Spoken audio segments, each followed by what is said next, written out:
I believe what you want is a cornetto from the shop. Hello, welcome back to the James Rambling Reviews for yet another episode.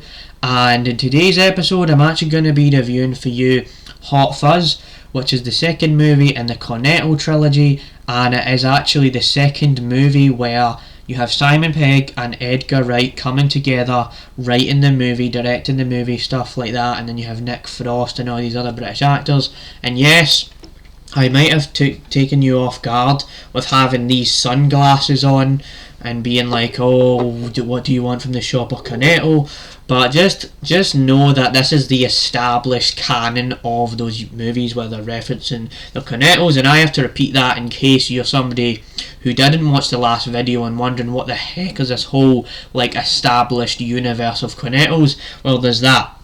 So before we get into how I felt about Hot Fuzz, what I'd give it out of 10, you know, the plot, and this will be a spoiler heavy review because this movie has been out for like 17 years now. You should go and watch that movie, come back and watch this review, and this won't be me like actually, you know, breaking down every single scene of this movie, but I will be giving away quite a few things so I can accentuate and prove my point as to why I love this movie. So there's definitely that.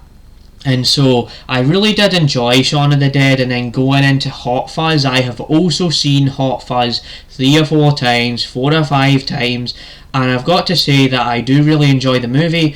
But I'll just give you a quick rundown of the plot, and then I'll get into all the meat and potatoes of why I love this movie and certain scenes or certain moments I want to pick out and prove my point about.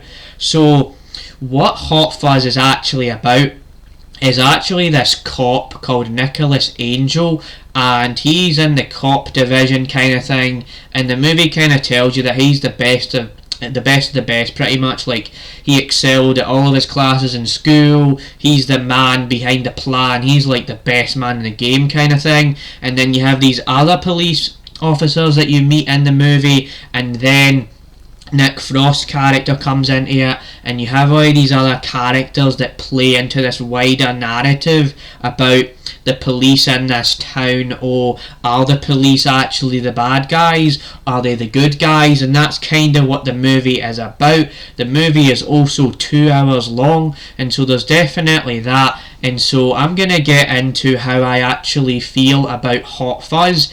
So just to get this out of the way, this is absolutely like probably my favourite movie in the Cornetto franchise, trilogy, whatever. Like, I did actually praise Shaun of the Dead, and yes, I do really enjoy that movie, but I feel like a lot of what Shaun of the Dead was, Hot Fuzz was just better at. Like, there is a lot more jokes, there's a lot more like actual things going on in Hot Fuzz, and for about the first hour of this movie you're pondering over whether like what actually is happening is actually real or not, and that was really cool about it. And there's just a lot of funny scenes where they bring the British banter into the movie again, but they do it in such like a big expansive way without feeling like there's so much going on and it's hard to understand.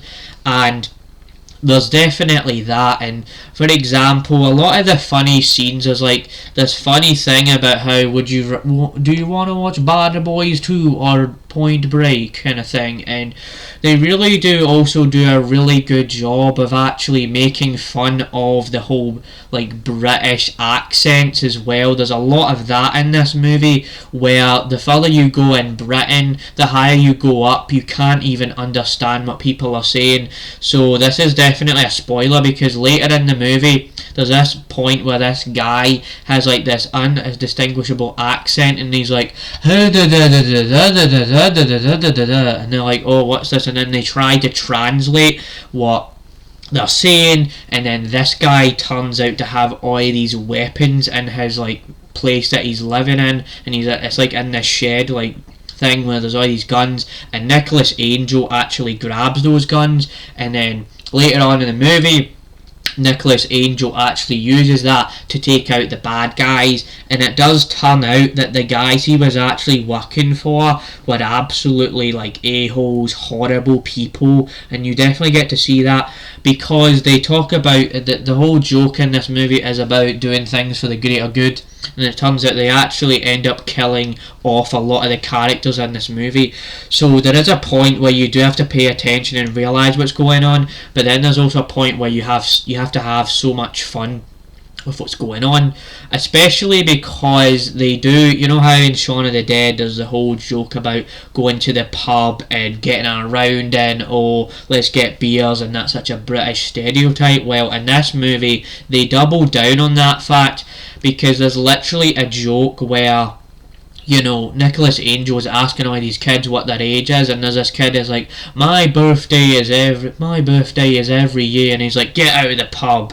And then it's like this whole joke about how the younger kids in Britain now that they get ID'd for, like, you know, if they're not the right age to drink, you're getting out of the bar or kicking you out, kind of thing. So there's a lot of references to actual British scenarios that would actually happen, which is why this movie is so profound and so well crafted.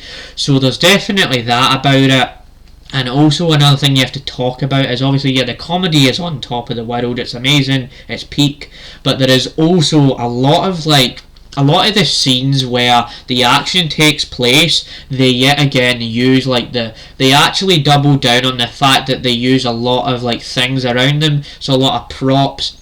There's literally like a scene towards the end of the movie where they're fighting in this this little version of the town, and it's like this thing that this kid built, and they're fighting, and it's really like silly, but it's like they actually used props around them to prove a point of what was going on and how they would actually how they would do the action, and then they would execute the action and the action would unfold. So that was quite cool about it. So there is quite a lot to say there, and so I would say that yeah, there is a lot to talk about with this movie because it's such a big package. So out of 10, I would give Hot Fuzz a solid 10 out of 10. Yes, we did that with Shaun of the Dead. But what I will say, now that I've mentioned Shaun of the Dead, just as a quick comparison, I would say that Hot Fuzz, I did mention this already in the video, earlier in this video, right, but I will say that Hot Fuzz is just way better. So if you take away the Shaun of the Dead experience at the cinemas, you would take Shaun of the Dead right down to a 9 out of 10, and then Hot Fuzz would be a 10 out of 10, because I have explained well enough why I love this movie. So yeah, there's that. And that's kind of the video. There is also like the soundtrack and all of that, but the soundtrack and the dialogue, they're there in Hot Fuzz, but what you're actually invested in is actually the story and the characters and a lot of the jokes and all of the stuff that's kind of happening. So yeah, that's what I'll say, right? There's so much to say, but that is probably the best way I can talk about Hot Fuzz. And so yeah, hope you enjoyed this video. Let me know if you want me to mail you a Cornetto and get it from the shop. And yeah, bye.